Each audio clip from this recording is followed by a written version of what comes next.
Welcome to the True Crime Society. 8 women disappeared, 3 women were murdered.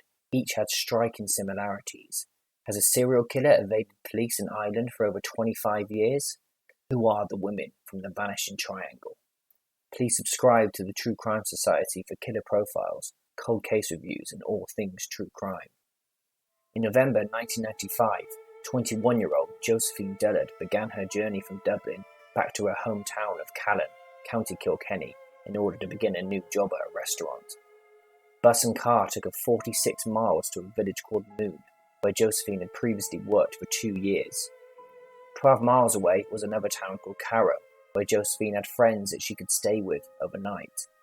She used a payphone to call a friend, but the call was cut short when a car pulled up and offered her a ride. She was never seen again. Was the person who picked her up responsible for her death? Or did something else happen to her between Moon and Carrow?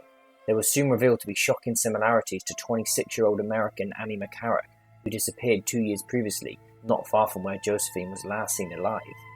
Further analysis revealed that 2 other women, 22-year-old Imelda Keenan and 39-year-old Eve Brennan, also disappeared under similar circumstances. By 1998, 7 other women had either disappeared or been found dead in a triangle-shaped area in the Irish province of Leinster. So was Josphine the victim of a violent serial killer? Were there shortcomings in the investigation that allowed a killer to flourish? Ireland is a country of around 5 million people split into 2. The Republic of Ireland, which covers 4/5 of the landmass, and Northern Ireland, which is part of the United Kingdom. Ireland is known for its rugged and beautiful landscape, its hearty alcohol, the hospitality of its residents, and the traditional folk music. The disappearances of the 8 women and the discovery of 3 bodies within a small geographical area, however, went largely under the radar. Many of those living in Ireland, and most living outside, did not hear about the Vanishing Triangle, and it's important to ask why not. Crime author Claire McGowan grew up in rural Ireland in the 1990s and points to the culture of secrecy, victim blaming, and shame around sex as potential reasons why the women's disappearances have never been solved. She says that retired officers who worked the case admitted to her that there was a certain amount of judgment about the sexual behaviour of the women who disappeared. Specifically, she points to a history of domestic violence in one case and asks, why did the police just say that she simply disappeared, rather than focusing on her violent ex-partner who could have possibly killed her? At the time, the country was deeply conservative, with the rights of women more akin to England in the 50s. They were expected to play the role of mothers and homemakers. Abortion was illegal, and contraception had only just been legalised under severe restrictions in the 80s. Divorce was allowed, but only after 1995, when a referendum was narrowly won. It has been mentioned that some of the women who disappeared could have been sex workers, and so the shared beliefs in Ireland at the time around sex could have contributed to the disappearances going under the radar. Even in modern times, David Challen asks, why does the media fail to hold violent men to account? He says that the headlines often focus on the perceived faults of women killed by men and never the real issue, which is male violence. Claire elaborates further on the assumptions made at the time, saying that in their initial inquiries, the police assumed that the women had simply gone off with their boyfriends. She's just that type of girl, was a rationalisation that David Challen argues plagues society still to this day. Claire also argues that there was a culture of secrecy and silence that was common in Ireland in the 1990s.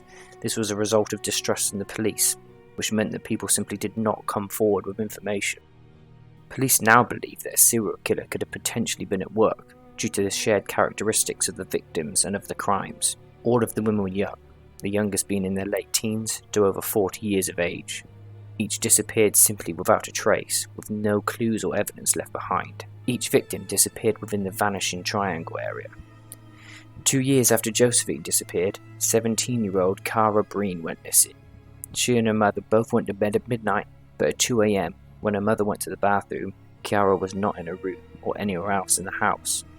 Police now believe that she snuck off to meet a man who was responsible for her death. As of late 2015, a man in his 50s was arrested but released without charge. The man admitted to kissing the teenager, but no substantial evidence was found before his death of a heroin overdose in 2017.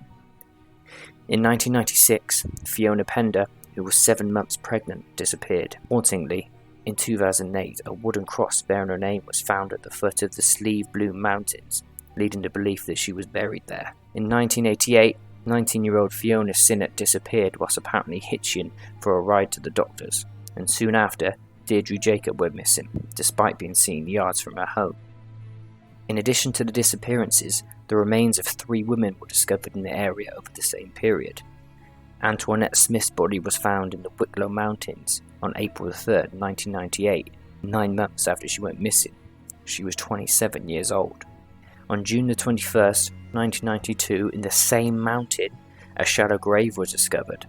Buried beneath was the remains of 30-year-old Patricia Dougherty, who was last seen at Christmas the year before. 2 years later, in a bog in Bournemouth, Mountain Mellick, the body of 35-year-old Marie Kilmartin surfaced.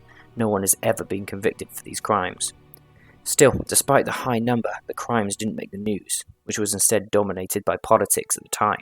The cold cases exploded into the limelight in October 2012, when a 30-year-old pregnant woman went missing as she walked home from a friend's house.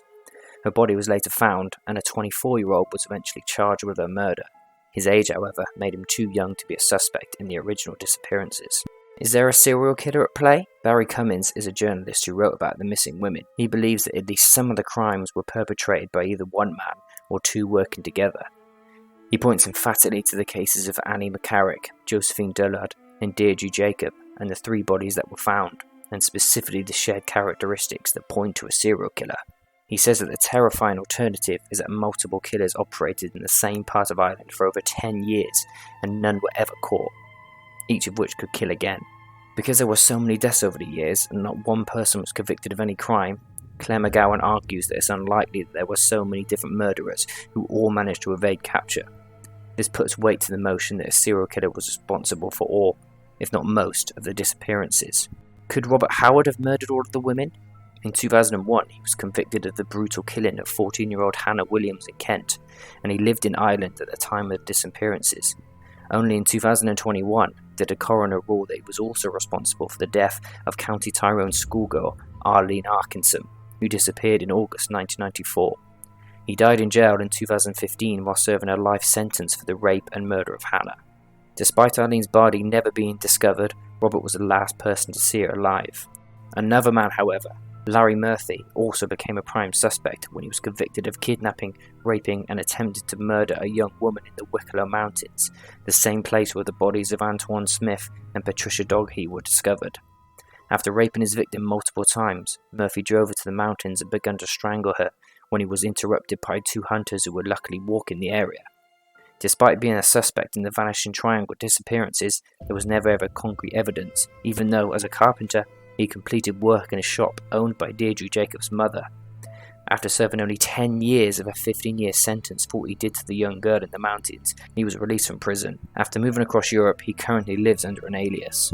In her research, Claire McGowan points to murders that occurred prior to 1993 as potential other victims, specifically 8 women who went missing close to Dublin, none of which have ever been found, and further back still, women who have been murdered in the same area. How could the investigations have been improved? Claire points out that this is a high number of disappearances and murders for a country of such few people, and family members even questioned whether the deaths of Annie McCarrick and Eva Brendan were related, but these views got shot down by the police. Therefore, the police need to listen to the families and not make assumptions about the women based on the simple fact that they were women. By avoiding the victim blaming, the police could have intensified their focus, and Claire says that this must be a prerequisite for current and future investigations into the disappearances.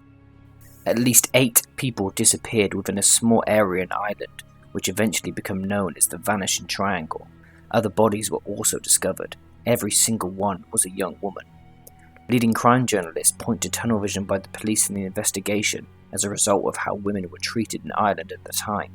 They believe that it is highly likely that a serial killer took the lives of these poor women. Was it Robert Howard, or Larry Murphy, or both? The devastated and haunted families of the victims may never find out. Thank you very much for watching.